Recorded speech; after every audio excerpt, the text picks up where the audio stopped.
ভুলতে না পারলে দ্বিতীয়বার সম্পর্কে জড়াবেন না, কারো খুব কাছে যাবেন না, স্পর্শ নেবেন না।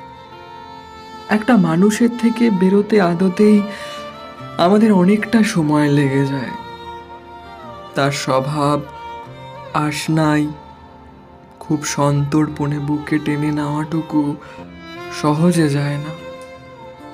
মানুষ জেদ করে হেঁটে চলে যায় বহুদূর, তবু কারো মন থেকে এক পাও নড়তে পারে না।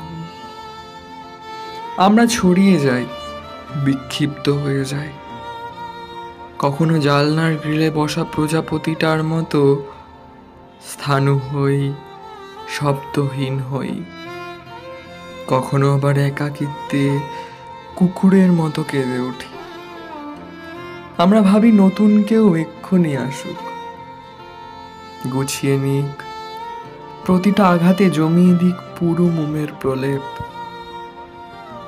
খুব তাড়াতাড়ি আমরা আবার জড়িয়ে যেতে চাই এবং নতুন মানুষের ভেতর সেই ফেলে আসা মানুষটার অবয়ব খুঁজে বেড়াই। তার চুমু খাওয়ার ধরন, রাগ ভাঙানোর টোটকা, স্নানের পর পাখার নিচে বসলে ঠান্ডা লেগে যাওয়ার নিষেধটুকু শুনতে চাই একইভাবে, একই আবহে। বিশ্বাস করতে পারি না যে এই মানুষটা ভিন্ন। তার গন্ধ, পরশ, ফুল পেলে নরম হয়ে যাওয়াগুলো আগের মতো নয়। আর সেটাই তো খুব স্বাভাবিক। এতে হিতে বিপরীত হয়। নতুন মানুষটাকে কোনো কারণ ছাড়াই অক্লেশে ভেঙে ফেলি, যেটার আন্দাজটুকু থাকে না আমাদের। তার হৃদয় জুড়ে তখন প্লাবন, মনের তরণীর হঠাৎ নৌকাডুবি।